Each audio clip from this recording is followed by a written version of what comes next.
Hey, good afternoon, all. Definitely excited for you to be here. I'm actually excited for our 10th Equity Learning Lab, a 10th of many. Definitely, love the fact that you all, join in, and then, definitely love the fact that there's a greater push for more Equity Learning Labs. So I just wanted to start off with that. Definitely have a special guest here that I'm definitely a fan of, been a fan of for a very long time. Um, I always say Mr. Fleming, but he said to call him JR. I'm still getting used to that, but definitely excited for JR to be here. Just give a little background. JR is the co-founder and director of the Chicago Anti-Eviction Campaign, which is a nonprofit dedicated to creating and preserving affordable housing, reducing blight, and providing construction jobs and job training. JR has over 20 years of experience as a community organizer and human rights defender. JR is also the board president of the Chicago Owners Land Trust and is the president of Section 3 Minority Owned Company. As executive director, JR worked with the Cook County Commissioners to help create the Cook County Land Bank, worked with Chicago Community Loan Fund, local CDFI to create a community land trust pilot for 50 homes. His work also expands to help the Charlottesville Housing Authority, Public Housing Association of Residents, and Habitat for Humanity to create a Section 3 pilot program. JR is definitely a dedicated human rights advocate and has won many awards and is a pillar here in Chicago. So I definitely want you all to, put your hands together and definitely welcome JR to the forum. Hello, everybody. Hello. As mentioned, my name is J.R. Fleming, Executive Director, Board President, Executive Director of the Chicago Anti-Eviction Campaign, Board President of the Chicago Owners Land Trust, which is a collective of community groups across Chicago working to create sustainable housing for the long term. Just briefly, I've been working in housing for 20 years. My work started off with the demolition of public housing, the biggest in the country, as most know. That work later grew from just focusing on work around homeless folks, low-income housing, public housing, and Section 8. We broadened our work due to some work we were doing with the UN, who challenged us to work across all housing sector if we wanted to believe in the ability to enforce the human rights to housing. So I'm not a big civil rights guy. I'm a big guy on human rights. I'm a big fan of human rights, and it's for multiple reasons. My work in Cabrini Green set forth a career path, unintentional. I never got into this work to be doing it 20 years. Former All-American athlete who thought it would be 4 quarters, 9 innings, and you're out. You get people housing and it's over. You protest, you get housing. That wasn't the case. Through the years, we gained major national and international notoriety because of our focus around and our focus and belief that we, the people of the United States, had the ability to enforce our human rights to housing. So some folks seen the work as controversial, some seen it as trendsetter. It wasn't something I created. It was work that happened before my time. And that work was around extra legal takeovers of vacant homes, right? Bank-owned properties.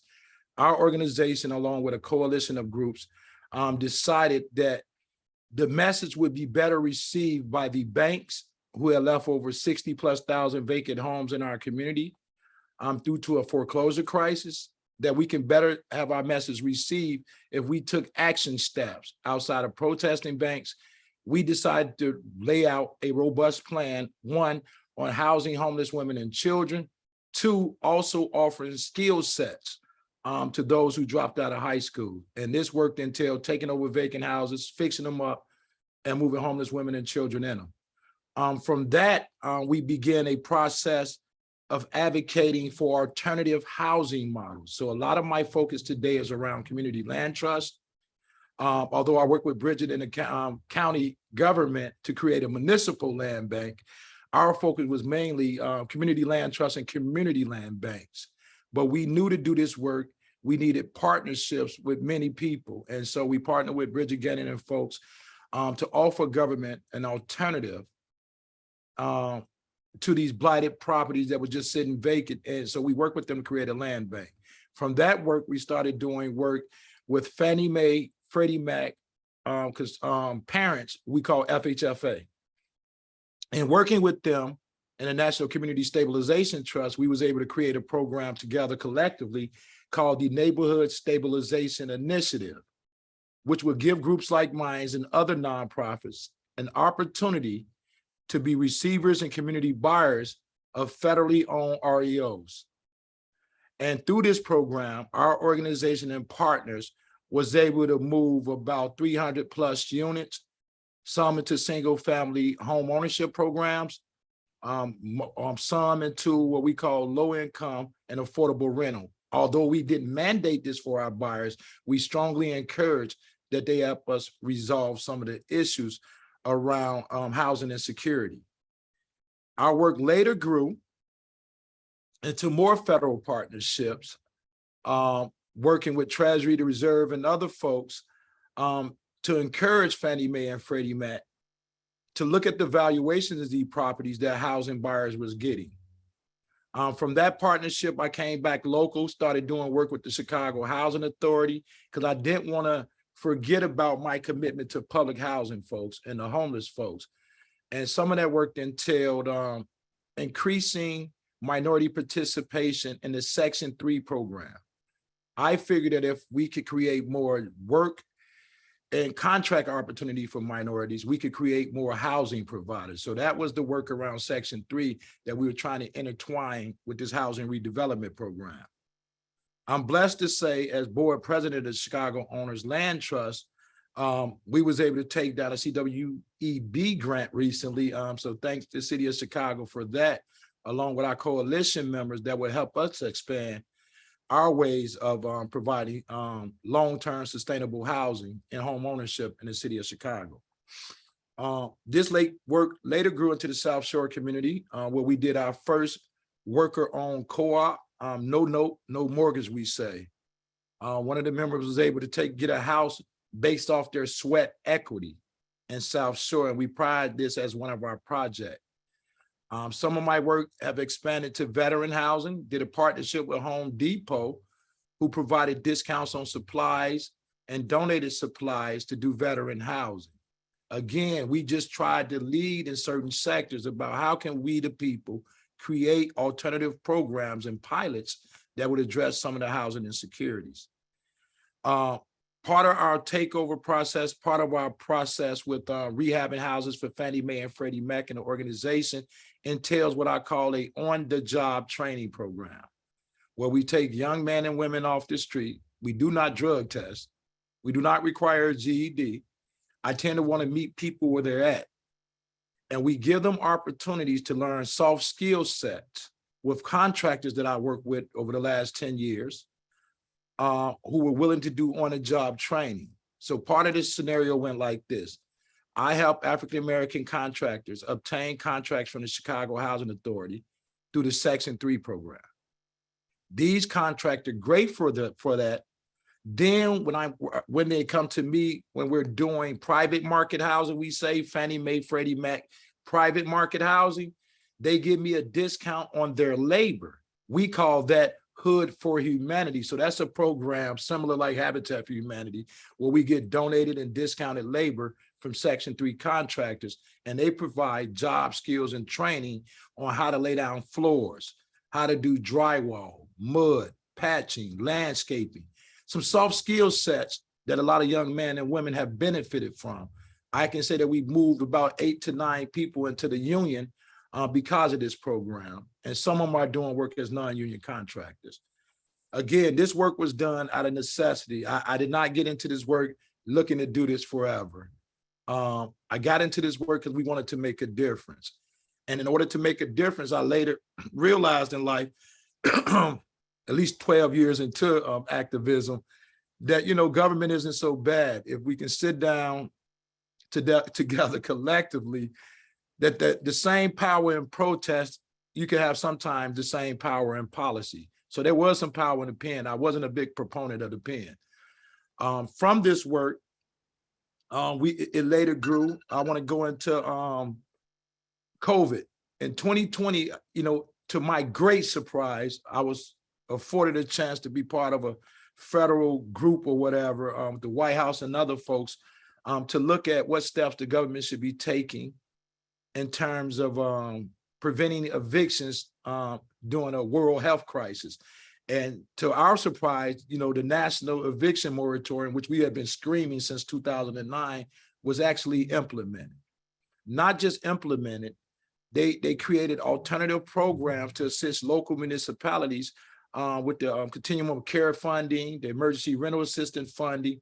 And I'm blessed to say, being part of the National Low Income Housing Coalition, who does a lot of work with the federal government, Congress, and the Senate, that Chicago was actually a model. So thanks for making us proud, on a federal level, was actually a model a lot of cities started to utilize, Chicago and the state of Illinois, in terms of what creative ways and innovative ways we can get this money and resources out to the public. So I commend the city of Chicago for that. The commissioner over there, Marissa Navarro, has always been a strong ally of the human right to housing, one of the first Department of Housing heads to ever utilize and use the word in a public setting called the human right to housing. So we acknowledge and appreciate you for that. Again, this work around emergency rental assistance, I kind of took two ways. I thought it was over. I say game changer, right? The federal government woke, the world is woke. Our message, plain and simple, since 1999 has been me today, you tomorrow, with the demolition of public housing. After the demolition of public housing had happened, we had seen a spike in condo conversion and rental increase. And folks just wasn't catching on. But during the COVID crisis, I must say, we thought we were in a position where local municipalities, state government, federal government had realized that so many Americans were vulnerable to becoming homeless, and that it was the government responsibility to provide adequate resources to ensure the human rights to housing. I am truly disappointed today to say, after just coming back from DC, these last 2 weeks, doing work with the Biden administration, FHFA, Treasury, and HUD, that this budget session does not increase funding to the degree that is needed for housing on a federal level. My job is to challenge local government to make up that slack that the federal government has dropped. So today, I didn't want to just talk about the history of the campaign, the history of housing in America or housing in Chicago. I wanted to dive deeper into what alternative models are out there and how can we get our city of Chicago and community groups to focus on models like these. Again, Community Land Trust has offered an alternative, right, to long-term home ownership and long-term affordability. If we as a city can begin to encourage city partners, allies, and groups to look at some of these measures, I think the city of Chicago and the residents would be better off in terms of being a better provider of housing. Again, I know that the demolition of public housing cannot be reversed, but I would want to emphasize that the city of Chicago, again, can look at ways of increasing subsidized and affordable housing development for those marginalized and of low-income housing. I think our city would be moving in a direction that could be a model for the country to follow. Again, collective work. I've known some of these folks on this call for quite some time, have never been a big proponent of government, as I stated before, always an activist, but I do want to acknowledge that the city, the county, and the state has taken some innovative ways in addressing the housing crisis in the city of Chicago. In terms of home ownership, I have to mention that a lot of our folks in the African-American and Latino community are struggling right now. And there are some things that the city of Chicago can do. And I have a list, a brief list that I want to mention. Some have made the news. Property fines are one of the things that are driving low-income homeowners into debt. I know the mission of the Trouble Building Initiative was to keep communities safe, but some of the results of it had an adverse impact on the African-American community because they're located in high crime areas. Our organization take calls daily around folks trying to understand why is it that they're receiving water bills on vacant lots? Why are they receiving water bills that just don't add up?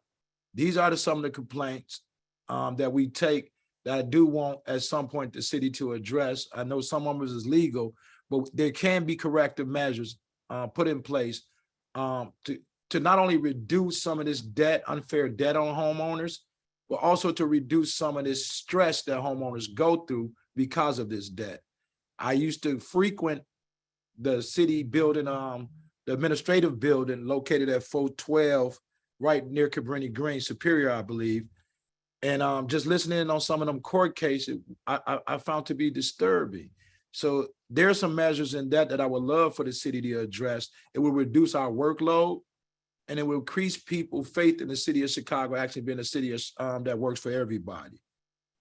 Outside of the property fines and water debts, I feel that in the city of Chicago, County of Cook, in the state of Illinois, we could do a better job of interagency communication. I think one of the growing complaints right now with homeowners is the property tax. How folks feel like they're unfairly taxed by the county. Again, having an advocate and ally from the city to address these issues that is causing people to leave Chicago would be a great asset. Having the city support progressive legislation that addresses property taxes and other ills around housing will also be a great step in the right direction. I believe also that the city of Chicago should be more intentional in working with groups of African, groups whose executive directors or board is majority African-American, who are trying to get into the game of becoming housing providers. I often say to folks, insanity is doing the same thing over and over again, expecting a different result. In my community, seeing the same groups, and I'm not calling nobody out, consistently receiving funding to address affordable, sustainable, long-term housing is kind of disrespectful. We hope that this city will begin to take measures to expand partnerships. I know this administration have. I know Commissioner Navarro and her department have been one of the most engaged Department of Housing I've seen in quite some time, and that's over 15 years, 3 mayors.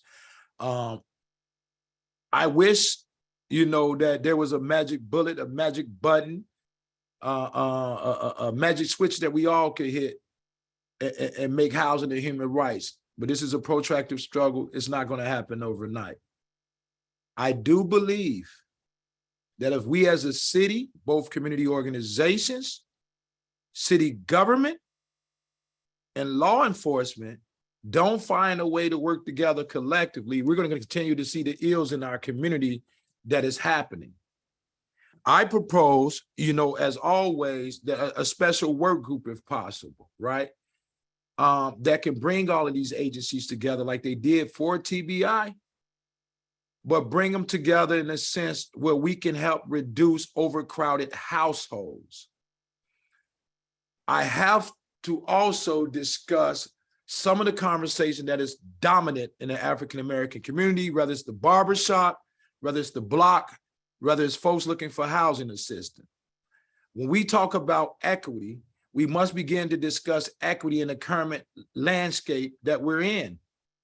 One of the most major complaints I get, and as a human rights proponent for all women, children, immigrant, gender roles, veterans, everybody, I would say this: it is unfair as an organizer to be forced to defend the government focus and prioritization. Frequently, I'm asked the question, the city says they don't have money for this. The city says they don't have money for that. The federal government says they don't have money for this. The federal government says they don't have money for that.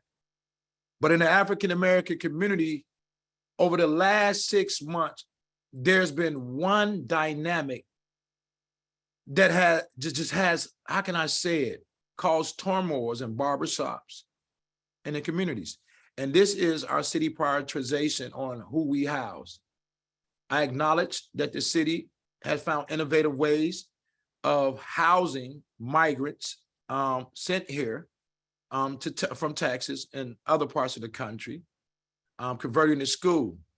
In the African-American community, a lot of the cries have been, why haven't this ideal come to fruition for those who have lived in tent cities throughout the city of Chicago? I believe that the last shall be first, the first shall be last is not just a saying. We have people who have been homeless historically, and this is common talk in my community, and they're not getting their housing needs addressed. That is an equity. I know the city don't control the federal government spending, but again, it's a conversation that we take on in the organization and in our community.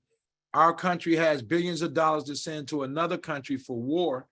Meanwhile, we have communities in Chicago that look like they've been war torn. It is a narrative out there that I hate addressing. I hate explaining. I hate being involved in. But as someone who's looked up to, respected as a leader in Chicago in our community, and a housing subject matter expert to some, I must say I'm willing to work with the city to create spaces like the school. We have contractors willing to donate some labor to provide some sustainable housing to those who have been marginalized and homeless the longest. We say homeless the longest. So I just wanted to make sure I address that issue because it has been an issue pressing in the community. I do believe that the city has some great partnership with some of our CDFIs. Would love to see them utilize more of their power with the financial institution and creating more pathways to permanent housing. More accessibility to home ownership program. I know the city has a lot of power within the banks and with the banks to encourage them to get more innovative and creative. In terms of the Section 3 program, a lot of folks see that as a program specific to public housing. Let me say this as a 20-year proponent of Section 3. Nothing beat crime like a job and opportunity. Section 3 is a gateway that is underutilized. I come from a neighborhood, Cabrini Green, who was the focus of a Better Government Association investigation 2 years ago, December of 2021, that pointed out residents was promised 2,500 jobs. We got 40. Numbers like this have discouraged, removed hope from a lot of people in low-income communities. I want to say this slowly. Section 3, an avenue to provide jobs and contracting opportunity. Nobody hires Black folks in low-income community like Black folks. Let me be specific on that. Until we as a city start finding creative ways to enforce Section 3, I believe crime is going to be dominant. I've seen this city get innovative with the job order contract program at the Chicago Housing Authority under the leadership of Eugene Jones. These jobs and contracts opportunity provided through job order contract program transform not just our ability to hire those within the community, but since the program had been discontinued, we've seen a loss of a lot of folks who had gained sustainable employment. This has been an avenue not only to restore hope and give contract opportunities in public housing to minority contractors, but it was an avenue for these minority contractors to see an opportunity to become housing providers instead of just rehabbing houses for the Chicago Housing Authority or rehabbing units for the Chicago Housing Authority. A lot of them expanded their work to Cook County. A lot of them expanded their work into the private market. Some of these contractors started taking on units and purchasing units to provide Section 8 housing. Section 3 can be a gateway, a segue to an ecosystem that we're all trying to build when we're talking about long-term affordable housing. One of the keys we talked often about as a general contractor, as a housing redevelopers, there's three costs in housing for us: the house purchase, the supplies, and the labor.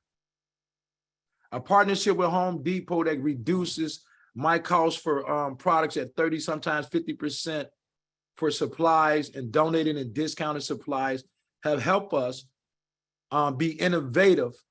So when we sell houses, most of the houses we moved, 30, 40 of them were sold for $20,000, $30,000 under market value, intentionally, leaving equity in the home, as we promised NSI.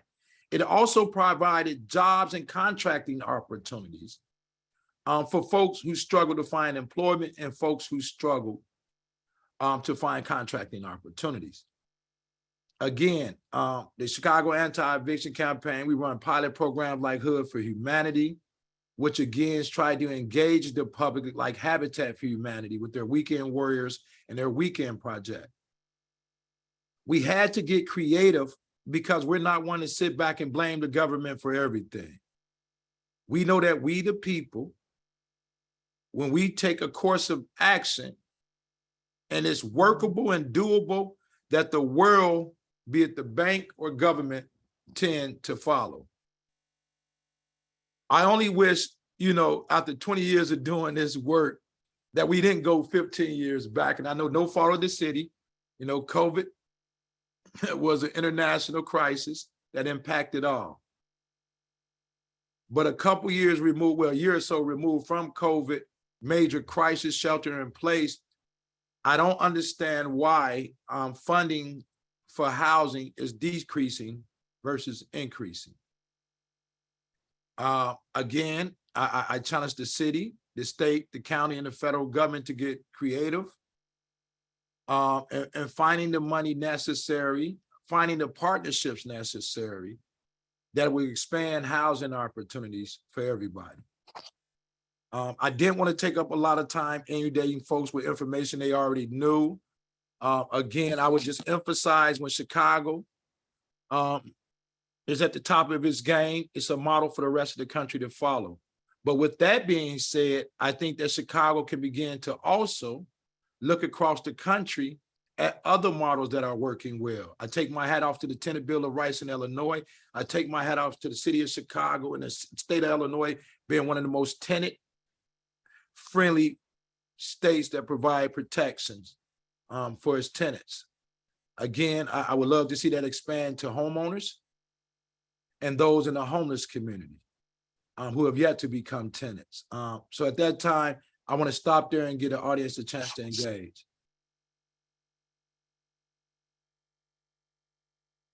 Thank you, GR, for that. We do have a question in the chat. How has the new Section 3 rule impacted your work? Well, I'm no longer contracting with the CHA. At the end of the job program, I lost hope. My work has traditionally been just advocacy on a federal level for Section 3 contractors, trying to expand their opportunities in the private market. So I went back to the advocate world, and the only type of general contracting I provide is for the projects that I'm working on with the organization.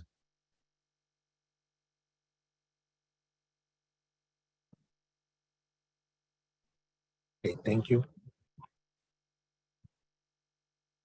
Please feel free to put your questions in chat, or you can unmute yourselves and ask away.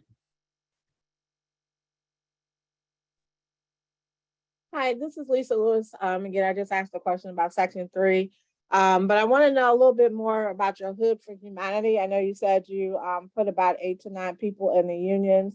Can you talk a little bit more about how that works, and is it a structured process? I know you kind of just grab people from the street, so to speak, but I want to know a little bit more about that. Well, it's up to the contractors. So a lot of the contractors I work with and advocate for, they tend to take guys on and bring them onto projects they're doing with me. Usually it's single family homes. I know Francois Stinson is one of my pride and joy. I love to mention a young guy from Cabrini Green. Kids started off doing what we call video training. So some of the videos I'll get over to Hugo. is where I had one of Habitat, my brother-in-law, who formerly ran Habitat in the suburb, their construction development years back. Sylvester Blue, he ran want to get it right, Boa Construction Project in Lathrop Home.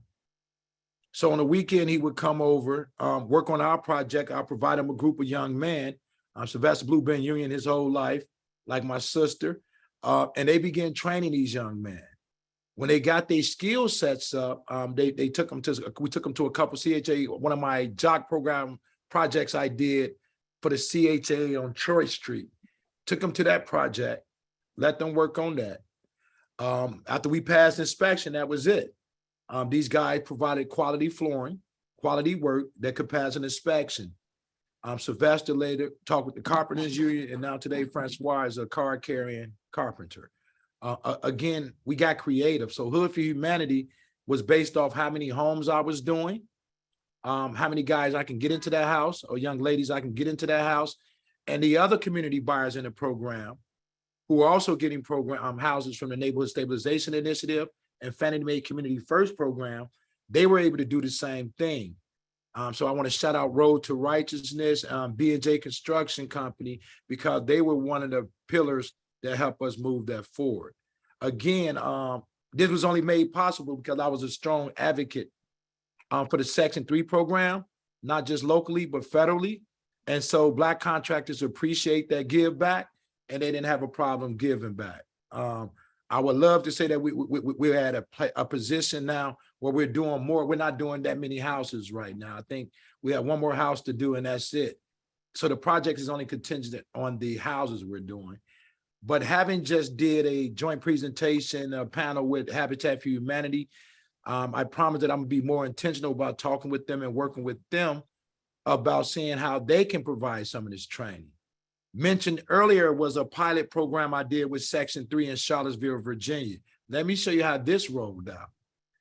2 years prior to the development of Crescent Hall, a project which, by the way, we helped negotiate and help Chicago contractor GMA Construction win a bid down there, right? Because of his robust programming and planning with us. But in Charlottesville, Virginia, Habitat of the greater Charlottesville area, 2 years prior to development, offered to do 30 units for the Charlottesville Redevelopment Housing Authority. Got a weird acronym, CRHA, not CHA, right? Charlottesville Redevelopment Housing Authority. They offered to do 30 units, free painting and soft make-ready rehab, under the condition that they could take public housing residents and use the units that they were doing at a discount and free as a way to train the public housing resident. Gained a lot of media attention down there, to the degree Dave Matthews Band came in and became supportive and contributed $5 million towards the redevelopment of public housing. Again, Dave Matthews Band. And we shared we had something in common. My organization started in Cape Town. I didn't know Dave Matthews grew up in Cape Town.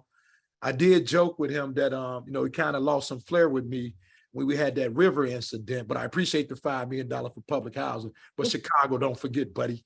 But I appreciated his support of public housing, because he's from Charlottesville and Cape Town, and his support of programming like that. Again, I want to acknowledge that it was the resident of Charlottesville who reached out to their well-known entertainers and rich folks to ask them to help out public housing. So that was a creative way of finding funding by the residents of Public Housing Association of Residents in Charlottesville.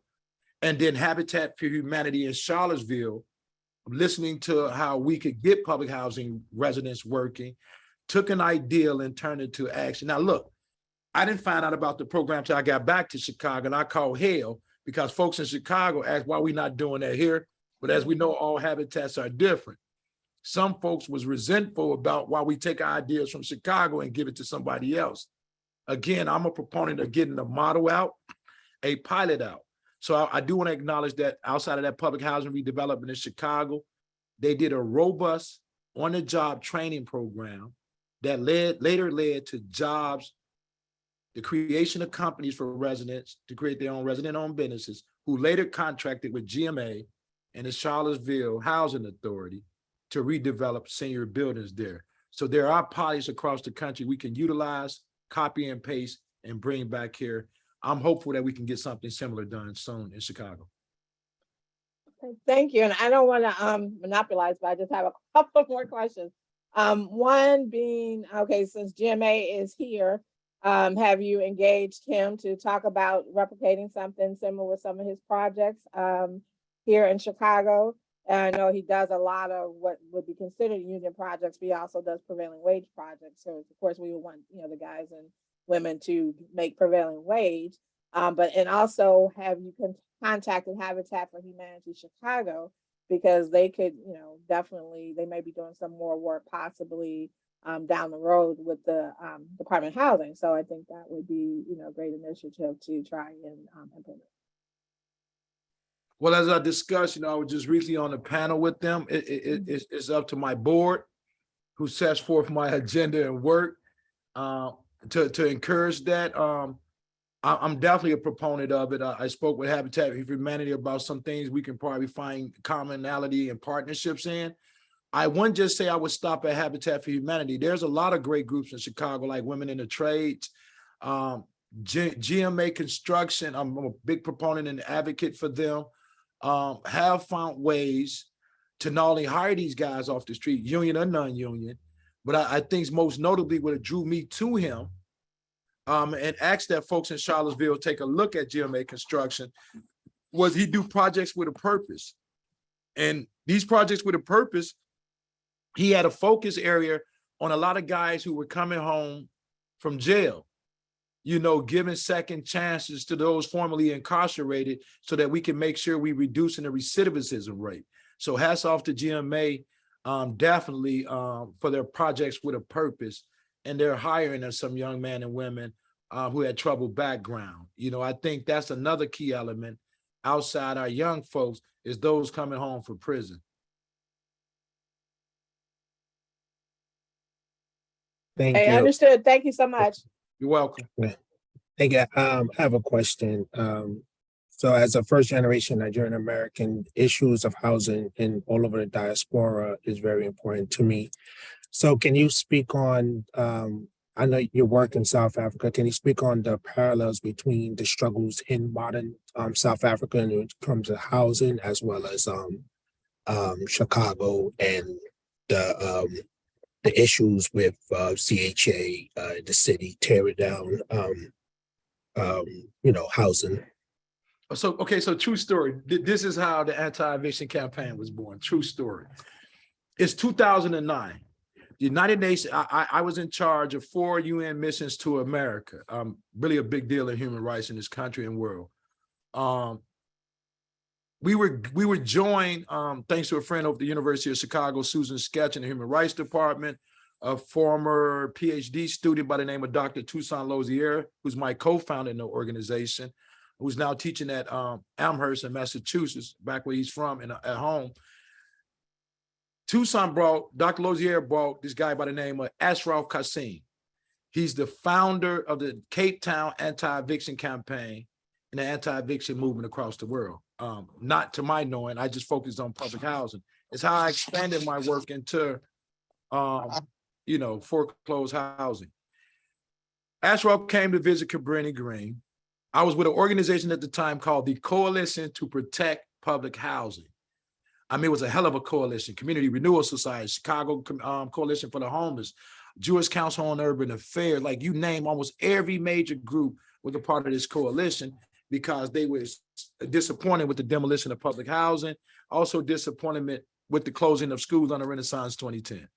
Ashraf visits Cabrini Green, and we're giving him a tour. And this guy, I don't know, he wasn't being facetious, just being intentional. South Africa, just intentional, like they don't sugarcoat it, right?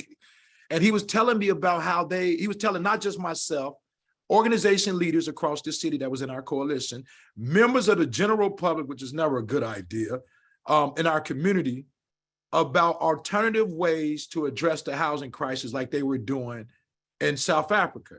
In South Africa, there was this road called Symphony Way, right? That leads from the airport into the city.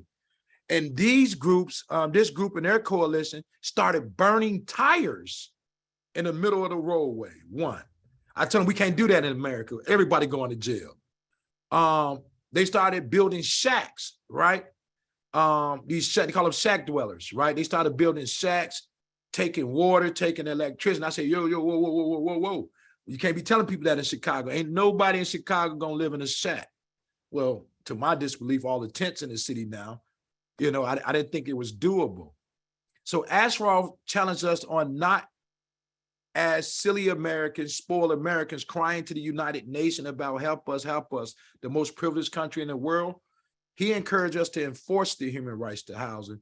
So this is what led us to take over vacant home. This is what led us to create the group, the Anti-Eviction Campaign, because even he recognized there were some biases in our work with just focusing on public housing.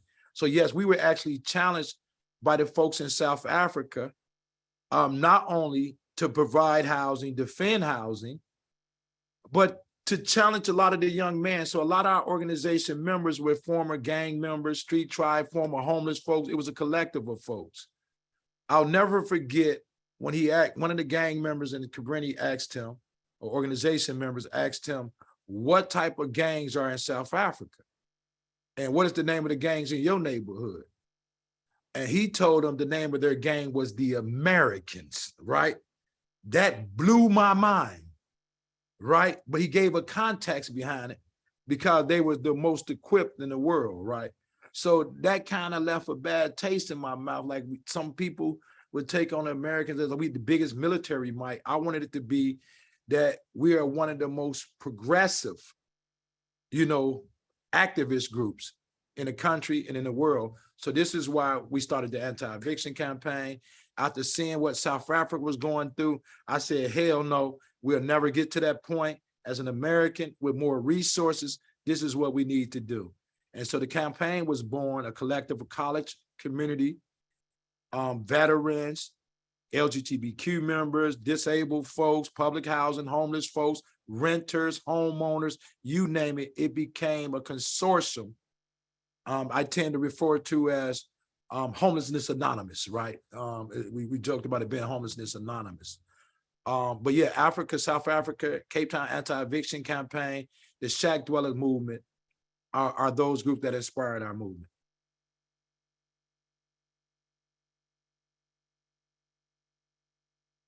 Thank you. Thank you for that.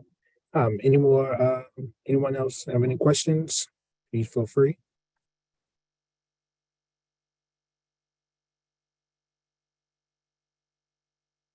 Well, let me add something to that last point I don't want to leave out. The biggest difference in South Africa and the movement in America is particularly Chicago. In South Africa, I always bring this up to folks, the police behave different and their military behave different around activism. So I'm always grateful as an American when I see the oppression, the suppression of activism and organizing and movement building across the globe. I'm always grateful that I am not in Russia.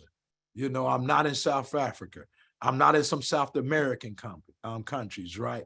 So I'm always grateful and appreciative, right, that our local government doesn't encourage, you know, setup cases, right? Drugs, guns on people just because of their activism, right? So I'm always grateful and appreciative that I don't have the same oppressive measures that folks across the globe go through, or that my ancestors and those before me went through when struggling and fighting for civil rights. So I'm always grateful of not having that type of pressure. And I also want to recognize that we stand on the shoulders of giants. Like I said, the campaign is not the first group to take over housing. However, the first notable group to take over housing and march in the streets for eviction did come from Chicago during the Great Depression. So we took a page out of history book when folks hear about the extracurricular, extra legal takeovers of homes, vacant homes for homeless women and children and homeless folks. I just want folks to know I did not start this. You know what I'm saying? I'm not the thought leader behind it. It's something that happened in the 30s in Chicago's, the 80s in Philadelphia. So we pull a lot of what I say, tactics and strategies from movements before us. Thank you. We have a question in the chat. Oh, I see, Rob, I see your comment. We can definitely speak on that. We do have a question. How do you integrate effectively educating African-American children within housing initiatives? Well, in this age of equity and the discussion, the broad discussion, not just in the community, but in the media and through government about creating avenues for intergenerational wealth. When we tend to engage young folk, we teach financial literacy, how to protect your credit score, and the benefits of working long-term versus short-term fast money. We know that historically, people of African descent, not just displaced from public housing, have been displaced from land from the time we got to America. Forcibly brought to America, we have been historically displaced, and we have been historically, systemically, right, oppressed with redlining measures and forced to be a nomadic people. We were forced to be a nomadic people due to racism, systemic racism in financial institutions and communities and in corporations. Government was somehow complicit as well. Again, we tend to teach our children and young folks not to make the same mistakes we do. That's why our organization is intentional about intergenerational leadership, making sure that we're passing this down to folks. We're in a situation now, well, gentrification particularly is having the biggest effect on the Latino community. We're seeing an influx of Latinos coming into the Black community. It's only because they're one of the fastest growing gentrifying communities, not just in the city, but in the country right now. It happens like that, me today, you tomorrow. And we told folks that back in the 90s, hey, they're just gonna take their time. Me today, Black folks today, it'd be brown folks tomorrow. And then it go around, like I tell people, one thing about the foreclosure crisis, it shows that banks are equal opportunities oppressors. If you can't pay a mortgage, they don't discriminate on who they evict. They do not discriminate on who they foreclosed on or who they evict. So until we as a people learn that this is about human beings, human rights to housing, I think we're gonna have this struggle. And I tend to teach young folks, in the saying of Malcolm X, while the whole world was fighting for their human rights, we in America was fighting for our civil rights. And when you look at the generation before you, what did we do? We did nothing but sit around like a knot on a wall. Don't you, the next generation, make that same mistake, right? And that's what I tend to tell the young folks. Don't make the same mistakes that we made, because I'm doing my best not to make the same mistakes that my elders, and ancestors made.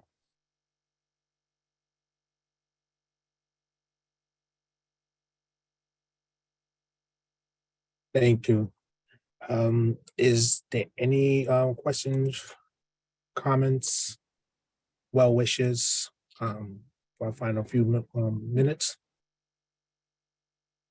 This is Marisa. I would just like to thank JR for being what government needs, which is a push, a voice of accountability, and a partner in trying to help us do better. So thank you for that, JR. I appreciate it. Thank you. Thank you. I do want to send a special shout out. I saw, is that Brian Essenberg and Jenny on this call? Hello there. Hello there. I also have some community partners on this call. I don't know if folks heard, I'm transitioning for a while. I'm executive director in the next year. I'm over to our board to focus on some other areas that are producing equitable opportunities for our community, and will produce an opportunity for me to have some intergenerational wealth. That being said, I do have some partners on the call who are going to be focused on housing in the Austin community. I do want to find a creative way. These partners have their own capital. I'm trying to discourage them from being anti-government money, anti-government subsidies, right? You know, I mean, a lot of folks on this call of African descent, African Americans, they know Black folks tend to resist government funds because we see them as setups, right? We see sometimes that it ain't going to be just in the way they allocate it. But I do have some folks on this call who have lots of access to capital. And if I could get a minute or two out of you, Marissa, to talk about any type of partnerships in the future that or RFPs or things of that nature that might help them, assist them, and redevelop in their community, that would be a blessing. Because I don't want these folks just on this call listening to the history, hearing about the problem. I do want to know there are some tangible next steps and some solutions to this crisis.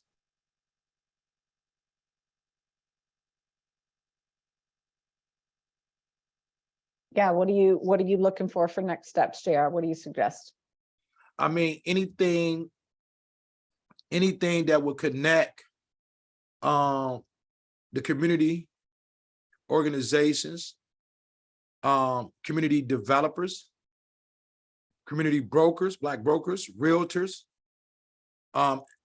anything that would encourage them to work part of a collective, be it with the city, the county, IDA, or anybody that might help subsidize their development or increase their ability to provide affordable housing to the target market that they're looking at.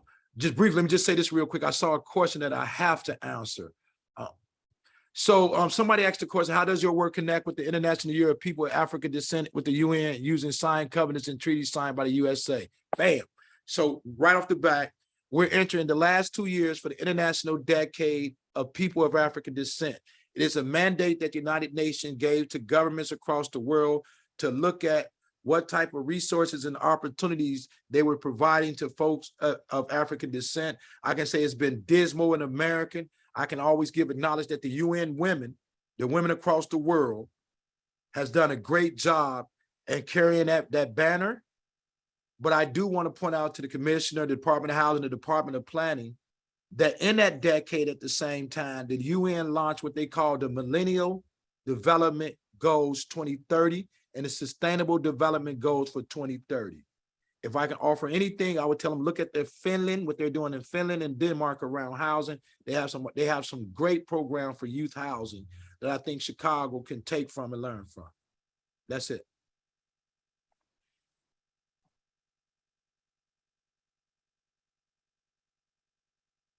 So yeah, the question for you, Marissa, is just like, how could you encourage some of the developers on this call, community partners on this call, to do work with the city of Chicago? Thank you for that. So big picture, we've actually, and we've been talking about this all day in different capacities. Our construction and compliance team, Lisa Lewis, and NBE, WBE, Will Edwards, who works through Rebuild and a bunch of other avenues, are really trying to get to neighborhood-based developers who want to be active in their own communities. If what I would ask, given that I'm not sure who all is on the call today, if you can coordinate with Ugo as to who's on the meeting, and then what we can do is Ugo can help us find the right people across our department in the right bureaus for depending on the level of interest that each individual has. So some folks may be trying to do single family home ownership. Some people may want to get into receivership. Some may want all kinds of things. So let's help make sure we direct people to the right resources and the right people within the department. So Ugo put his email there in the chat. Please reach out to him and he'll help make sure everyone gets to the right person. Okay. Appreciate you. Thank you, Marissa. Always, Commissioner. Appreciate your work and your passion. Thank you. Appreciate you too. All right. Thank you. Thank you all for joining. This is definitely spirited conversation. I really loved it. Really appreciate you, Commissioner Varro, for joining and taking us away. So be ready for our 11th Equity Learning Lab. I will send out the invitation shortly. So I'm definitely glad that you were able to, be here and join us, and we look forward to, coming together again. So thank you all. Thank you, Ugo and team, for continuing to create this great space of learning for all of us as staff across Department of Housing and Planning. So thank you so much.